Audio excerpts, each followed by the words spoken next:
और फ्रेंड, आज हम स्टैग्नेशन इंक्रीमेंट के बारे में बात करते हैं। स्टैग्नेशन इंक्रीमेंट जब से ये हमारा बाईपार्टाइट सेटलमेंट 11th बाईपार्टाइट सेटलमेंट हुआ है और उसके संदर्भ में स्टैग्नेशन इंक्रीमेंट के बारे में बहुत ही कन्फ्यूजन क्रिएट हो रहा है, क्योंकि इसके पहले 10th बाईपार्टाइट में भी कुछ कन्फ्यूजन क्रिएट हुआ था और इन दोनों को संदर्भ को लेते हुए आईबीए ने क्लेरिफिकेशन दिया है। उसके बावजूद भी हमारे रिटायर्ड साथियों के अंतर्गत ये कन्फ्यूजन क्रिएट हो रहा है कि किन साथियों को स्टैग्नेशन इंक्रीमेंट मिलना है अथवा किन साथियों को नहीं मिलना है।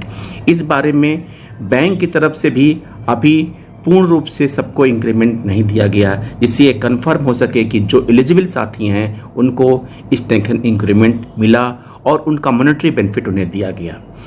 फ्रेंड्स, आपको बता दें कि 1/11/2012 1 नवंबर 2012 से 30 अप्रैल 2015 के सभी स्केल 4 तक के रिटायर्ड साथी और 1/11/17 से लेकर 31 अक्टूबर 2020 के सभी स्केल 5 एजीएम के रिटायर्ड साथी के ध्यान योग्य बातें हैं कि आईबीए ने अपने परिपत्र संख्या सर्कुलर एचआर के 2015-16 नंबर 1377 डेटेड 9/19/15 और 29/1/2021 के अनुसार 8वां स्टैग्नेशन इंक्रीमेंट का प्राविधान किया गया, जो कि 10th बाईपार्टाइट के भाग ही समझा जाएगा।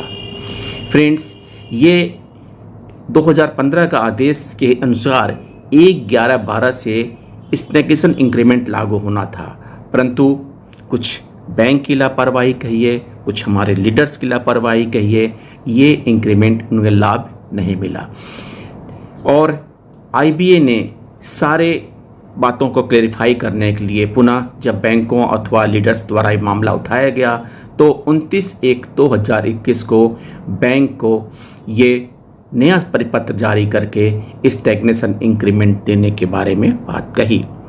फ्रेंड्स, अधिकारी वर्ग में 7 स्टैग्नेशन इंक्रीमेंट होती है जो हर 3 वर्ष के अंतराल पर दी जाती थी।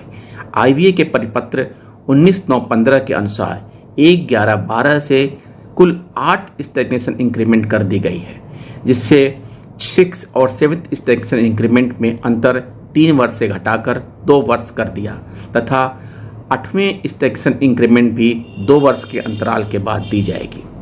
1/11/12 और 1/5/15 के बीच 2 साल का अंतराल आया और उसकी इंक्रीमेंट मानी जाएगी, पर फाइनेंशियल बेनिफिट्स 1/5/15 से ही मिलेगा। कार्यरत कर्मचारियों को ज़्यादा फर्क नहीं पड़ा था, वह बैंक को देनी ही पड़ी, परंतु जो साथी 1/11/12 और 1/5/15 के बीच में रिटायर हुए उनका इंक्रीमेंट तो मान रहे हैं, पर फाइनेंशियल बेनिफिट्स 1/5/15 से देंगे, जिसके कारण स्टैग्नेशन इंक्रीमेंट उनके पेंशन, कम्यूटेशन इत्यादि में शामिल नहीं करेंगे। यह 1/11/12 से 1/5/15 के बीच रिटायर होने वाले साथियों का सबसे बड़ा नुकसान हुआ।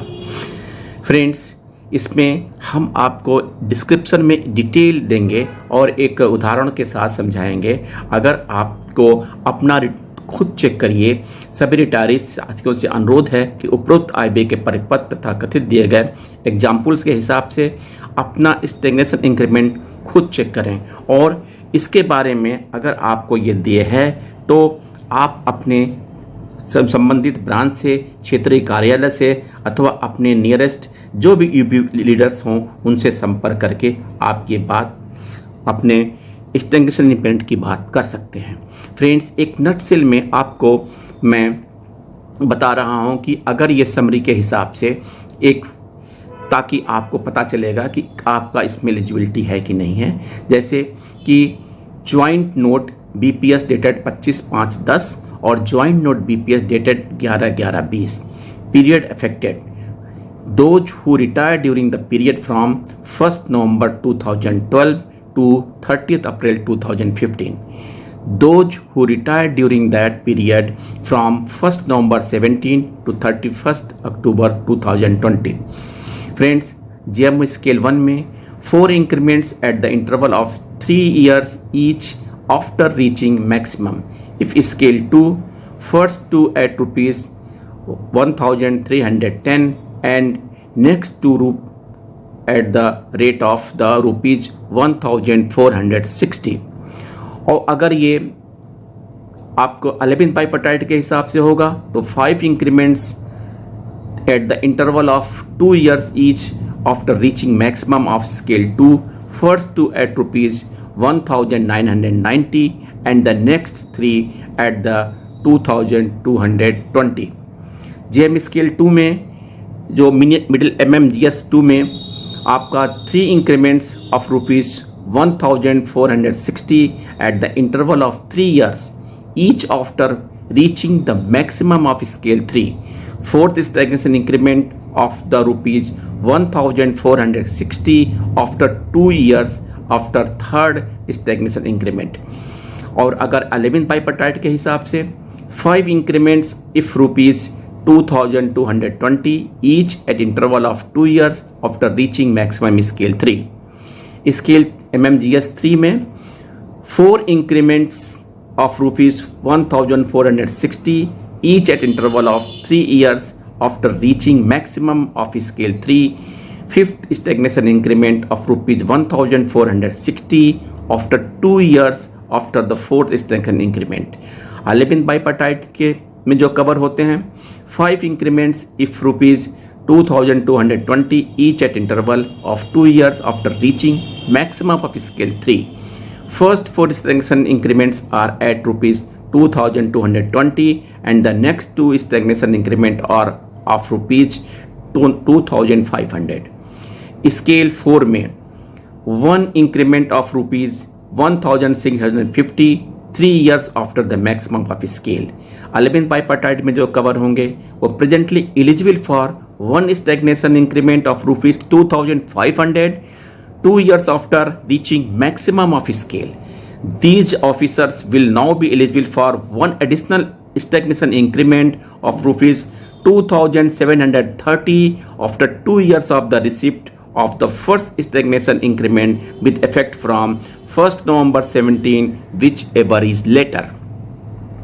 स्केल 5 में जो 10th बाइपर्टाइट में ऐसा कोई सुविधा नहीं थी, लेकिन 11th बाइपर्टाइट के हिसाब से 1 increment of rupees 2970 after 2 years after reaching maximum of scale। और क्लरिकल स्टाफ में अगर 10th बाइपर्टाइट में 8 stagnation increment of rupees 1310 after reaching maximum of the scale। First 5 stagnation increment each at interval of 3 years and the next 3 6th 7th 8th increments each at interval of 2 years। 11th bipartite के जो coverage होगा 9 stagnation increments of the rupees 1990 each at interval of 2 years reaching maximum of the scale।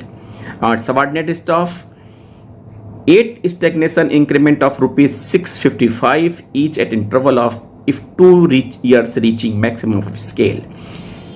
11th bipartite coverage के हिसाब से 9 stagnation increments of rupees 1000 each and interval of 2 years reaching maximum of the scale। Friends, इसके साथ मैं अगर आप demand करेंगे तो यूनियन बैंक ऑफ इंडिया का एक सर्कुलर बहुत क्लियर कट कॉन्क्रीट है जिससे आप और क्लेरिफाई हो सकता है। तो अगर आप वो हमें डिमांड करेंगे तो मैं उसका लिंक आपको दूंगा, उस लिंक से आप हमसे डिमांड कर सकते हैं। ये पूरे जो डिस्क्रिप्शन में एक मैंने डिटेल दिया है, ये इस गाइडलाइंस का भी आप हमसे डिटेल अगर मांग के तो ले सकते हैं।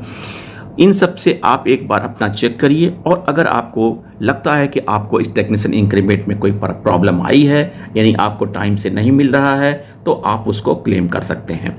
फ्रेंड्स, एक राय आपसे जाननी चाहता था कि मैं चाहता हूं कि कुछ एक्सपर्ट्स को बुला के उनका एक बातचीत करके अगर हमारी प्रॉब्लम को रिजॉल्व करने के लिए जो क्लेरिफाई हो जाए उसको अगर आप पसंद करें तो मैं प्रयास करूंगा कि किसी एक्सपर्ट एचआर को बुला के इस बारे में डिटेल बात किया जा सके। Thank you friends, thank you.